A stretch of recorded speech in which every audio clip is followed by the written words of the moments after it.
Здравствуйте, уважаемые друзья, дорогие мои студенты! Сегодня мы все на карантине, но карантин – уникальная возможность для нас заняться самообразованием и получать новые знания, потому что мир от нас требует, чтобы мы получили новые знания, и мы всегда все оставались в топе. А сейчас, ребята, мы начинаем осваивать нашу учебную новую программу по дисциплине пищевая инженерия на тему производства макаронных изделий. Лекцию проведу я, доцент кафедры технологии переработки сельскохозяйственной продукции Ошского технологического университета Ерматова Джилдыз Камиловна. В ходе лекции мы будем изучать следующие этапы: сырье, необходимое для производства макаронных изделий, химический состав и энергетическую ценность макаронных изделий, основные этапы производства, классификацию и ассортимент макаронных изделий, требования к качеству макаронных изделий, хранение макаронных изделий, и в конце урока мы будем закрепить изученный материал. Давайте для начала мы будем обсуждать, что такое макаронные изделия. Макаронные изделия представляют собой высушенное пресное тесто, приготовленное из пшеничной муки и воды, отформованное в виде трубчатых или другой формы изделий, высушенных до влажности не более 13%, которые могут храниться в нормальных условиях в течение 1 года без снижения показателей качества. Основным сырьем для производства традиционных видов макаронных изделий являются высшие сорта крупичатых продуктов помола зерна твердой пшеницы, называемые дурум. При соблюдении технологических режимов производства макаронные изделия из крупки твердой пшеницы имеют в сухом виде янтарно-желтый, золотистый цвет, высокую прочность и стекловидный излом. После длительной варки варочная вода остается прозрачной, они не теряют свою форму, не склеиваются между собой, имеют светло-желтый цвет, приятный аромат и вкус. Однако в связи с дефицитом твердой пшеницы и в связи с ее высокой стоимостью для выработки более дешевых сортов макаронных изделий для их производства используют более низкие сорта твердой пшеницы, а также продукты помола высокой, стекловидной и мучнистой мягкой пшеницы. Кроме муки и воды, для замеса теста также используют дополнительное сырье. Мы их делим на два вида. Первое – традиционные добавки. Это яичные и молочные добавки. Второе – нетрадиционные добавки.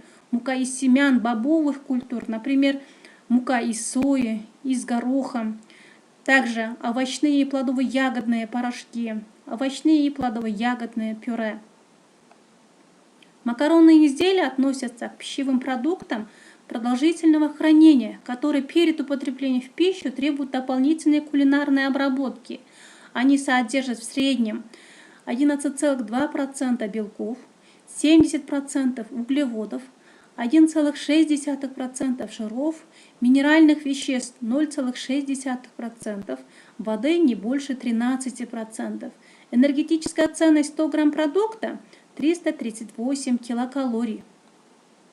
Основные этапы производства макаронных изделий состоят из следующих этапов. Первое – подготовка сырья.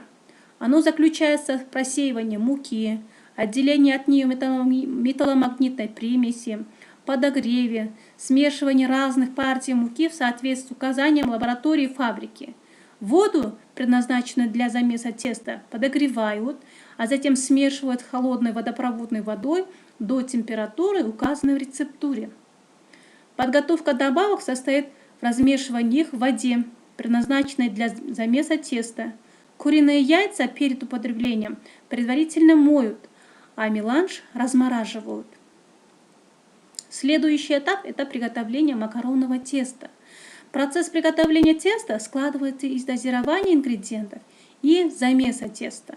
Ингредиенты вводят при помощи дозаторов, которые непрерывно подают муку и воду, растворенную в ней добавками, месильное корыто в соотношении примерно 1 к 3. В месильном корыте идет интенсивное перемешивание муки и воды. Увлажнение и набухание частиц муки происходит процесс, который условно называют замесом макаронного теста. Поскольку, в отличие от хлебного, тесто к концу замеса представляет собой не сплошную связанную массу, а множество увлажненных комков и крошек. После замеса теста идет прессование. Цель прессования – уплотнить замешанное тесто, превратить его в однородную, связанную, вязкопластичную тестовую массу, а затем придать ей определенную форму. Тесто формуют, продавливая его через отверстия, проделанные в металлической матрице.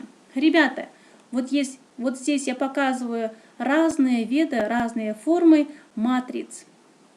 Матрицы делают из таких материалов прочных, как бронза, нержавеющая сталь и латунь. Формы отверстия определяют форму выпрессовываемых сырых изделий. Например, через отверстие круглого сечения можно получить вермишель, через прямоугольного сечения можно получить лапшу и так далее. Затем идет разделка сырых изделий. Этот процесс складывается из двух операций. Первое – разрезание выпрессовываемых из матрицы сырых изделий на отрезки нужной длины. Второе – подготовка их к сушке. Подготовки к сушке в зависимости от вида изготавливаемых изделий и применяемого сушильного оборудования заключается либо в раскладке сырых изделий на сетчатые транспортеры, рамки или в кассеты, либо развешивание длинных прядей сырых изделий на сушильные жерди, бастуны. Выпрессовываемые изделия перед резкой или в процессе резки интенсивно обдуваются воздухом для получения на их поверхности подсушенной корочки. Это предотвращает слипание изделий между собой, прилипание к ножам и к сушильным поверхностям. После разделки идет сушка изделий. Цель сушки – это закрепить формы изделий и предотвратить развитие в них микроорганизмов. Это наиболее длительная и ответственная стадия технологического процесса, от правильности проведения которой зависит в первую очередь прочность изделий. Очень интенсивная сушка приводит к появлению в сухих изделиях трещин, а очень медленная сушка, особенно на первой стадии удаления влаги, может привести к закисанию и плесневению изделий. В настоящее время на макаронных предприятиях используют конвективную сушку макаронных изделий, обдувание изделий нагретым воздухом. Следующий этап – это охлаждение высушенных изделий. Этот процесс необходим для того, чтобы снизить высокую температуру изделий, выходящих из сушилки, до температуры воздуха упаковочного отделения. Если макаронные изделия упаковывать без охлаждения, то испарение влаги будет продолжаться в упаковке, что приведет к уменьшению массы упакованных изделий, а при влагопроницаемой упаковке конденсация влаги на ее внутренней поверхности.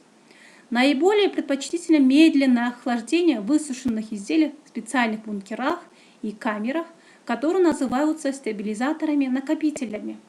Охлажденные изделия подвергают отбраковке, во время которой удаляют изделия, не отвечающие требованиям, предъявляемым к их качеству, после чего изделия упаковывают. Упаковка – это заключительная стадия.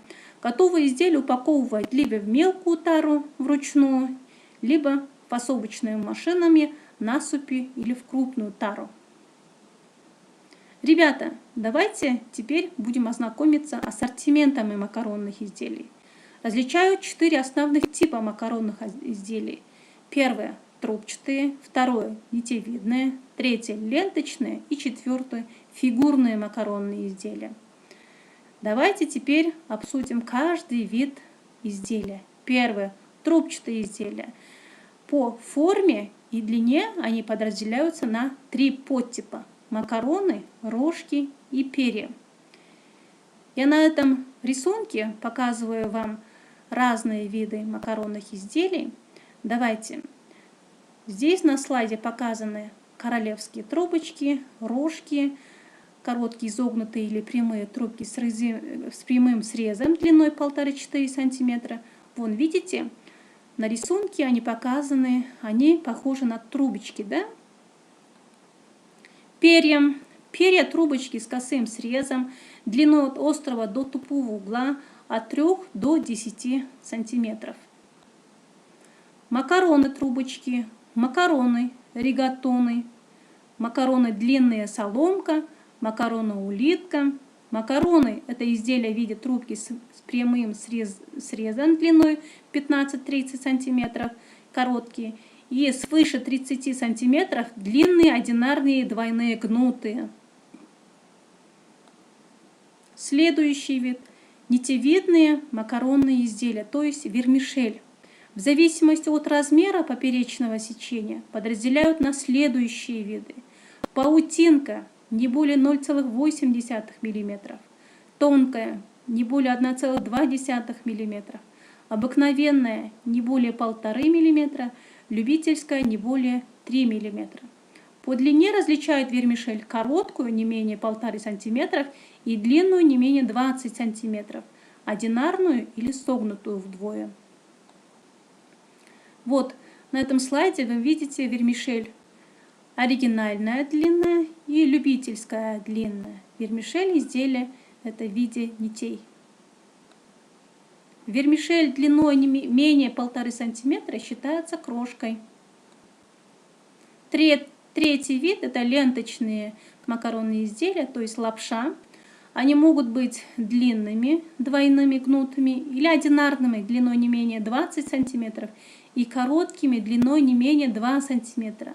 Поверхность лапши может быть гладкой или рифленой, края прямые, пилообразные и волнообразные. Ширина лапши может быть от 3 до 25 мм.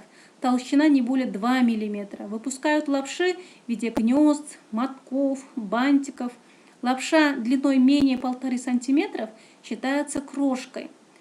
Ребята, посмотрите, это ленточные макаронные изделия в виде лапши, широкая волна, лапша длинная, рифленая, лапша изделия в виде ленточки. Здесь лапша длинная волна, лапша короткая, лапша в виде ручеек, лапша в виде гнездышек. Четвертый тип – это фигурные макаронные изделия. Они бывают любой формы и размеров. Прессованные изделия в виде ракушек, спиралек, косичек, ракушек, куколок, лилий и другие. Штампованные изделия в виде звездочек, букв алфавита, шестеренок и другие. Вот на слайде вы видите ракушки, куколки, королевские улитки, витки, бантики. Вот здесь разные виды фигурных макарон. Может быть, некоторых из них вы дома пользуетесь, даже знаете их, да? Требования к качеству макаронных изделий. Первое. Цвет должен быть однотонным. Допускается желтоватый, бежевый или кремовые оттенки. Поверхность макаронных изделий должна быть гладкая, без глубокой шероховатости. При изломе изделия должны быть стекловидными. Форма должны соответствовать наименованию, например, ракушки, макароны, вермишель. Мы раньше сказали, что у них какие диаметры, какие длина, какая у них. Они должны соответствовать по наименованию изделия. Вкус и запах должны соответствовать макаронным изделиям и не содержать посторонних привкусов горечи, затхлости, запаха и плесени. Макаронные изделия – это сухие изделия, поэтому мы должны хранить в чистых, проветриваемых помещениях не выше температуры 12-17 градусов Цельсия и относительной влажности воздуха 60-70%. Продолжительность хранения зависит от добавок. Например, без добавок они хранятся 24 месяца, с добавлением молочных изделий 5 месяцев, с добавлением яичных и томатных 12 месяцев, а с пшеничным зародышем 3 месяца. Ребята, давайте теперь закрепим изученный материал. Здесь я вам даю чуть на размышление. Давайте подумаем и установим соответствие.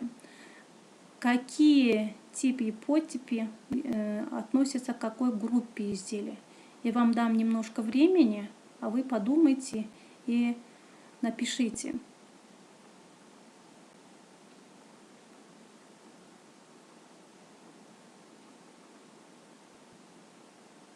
Надеюсь, вы все ответили правильно. Те, которые ответили правильно, можете в конце урока написать свои комментарии и оставить свои отзывы, лайки. А теперь давайте посмотрим правильный ответ. Думаю, что вы все ответили правильно. Теперь домашнее задание. Выучить классификацию, ассортимент и требования качества макаронных изделий, составить конспект по изученной теме. И еще я вам здесь отправила ссылку, где здесь есть видео по технологии переработки, технологии производства, технологические линии производства 4 видов макаронных изделий. Посмотрите это видео. Надеюсь, эта лекция вам принесло много знаний. Думаю, что вы много изучили. Спасибо вам за внимание. Я очень старалась. До новых встреч. Удачи!